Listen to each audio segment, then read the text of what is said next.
वफाक और सिंध एक बार फिर आमने सामने आ गए। मुराद अली शाह, हुकूमत ने लॉक डाउन के मुखालिफिन को सियासी मुनाफिक करार दे दिया। मुर्तज़ा वहाब कहते हैं डेल्टा मुल्क भर में बढ़ गया है। लाहौर में सख्त फैसलों पर एहतजाज नहीं किया। कराची हैदराबाद की बेहतरी के इक़दामात पर सियासत की जा रही है। काम करते हैं ना किसी को करने देते हैं, हमारी बातें देर से मानते हैं। पीटीआई वाले लोगों को वरगला रहे हैं।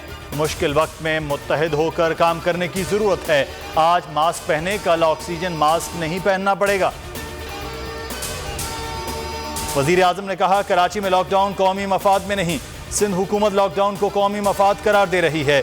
ताजर किस हुकूमत के फैसले को तस्लीम करें। खालिद मकबूल सिद्दीकी कहते हैं मुकम्मल लॉकडाउन हल नहीं, कराची और हैदराबाद को आफत ज़दा करार देकर टैक्स और यूटिलिटी बिल्स मुआफ़ किए जाएं, ताजरों को कर्ज दिया जाए।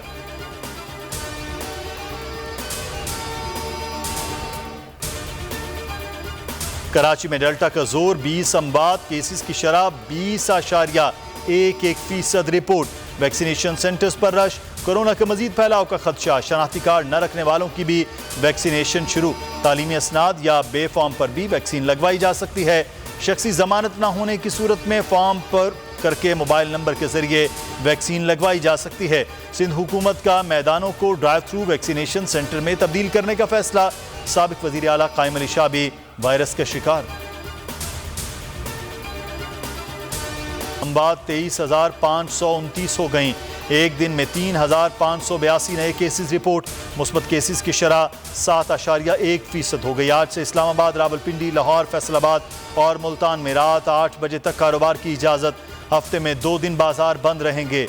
इंडोर डाइनिंग बंद, आउटडोर रात 10 बजे तक खुली रहेगी। ट्रांसपोर्ट और दफातर में 50% की पाबंदी। बैरून मुल्क से आने वाले 6 साल के पाकिस्तानी बच्चों की भी कोरोना टेस्ट रिपोर्ट लाजमी करार। 12 साल के बच्चों को करंटीना करना होगा।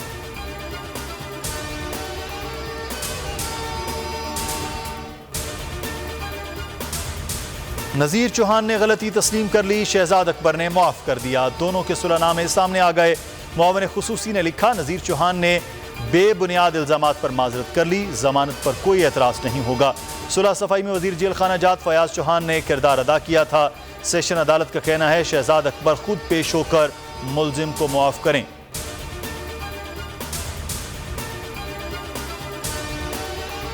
आज़ाद कश्मीर असम्बली तहरीक इंसाफ के चौधरी अनवारुल हक 32 वोट लेकर स्पीकर मुंतखब, हलफ उठा लिया। 49 अरकान ने वोटिंग में हिस्सा लिया। 2 वोट मुस्तरद हुए। नून लीग और पीपल्स पार्टी के मुतफ़िका उम्मीदवार फैसल मुमताज़ ने 15 वोट लिए। Celebrate this day with your families with love and care, and don't forget Pakistan Zindabad. Zindabad Pakistan! Zindabad Pakistan! और मुल्क भर में आज़ादी का जश्न शायाने शान तरीके से मनाने की तैयारियां। अहले वतन इस साल भी मनाएंगे भरपूर आज़ादी का जश्न। बोल के संग लगाएं नारा जिंदाबाद पाकिस्तान का, और स्क्रीन पर दिए गए नंबर्स पर हमें अपना वीडियो पैगाम भी भेजें और बोल के संग आज़ादी के इस जश्न में हमारे साथ शामिल हो जाएं।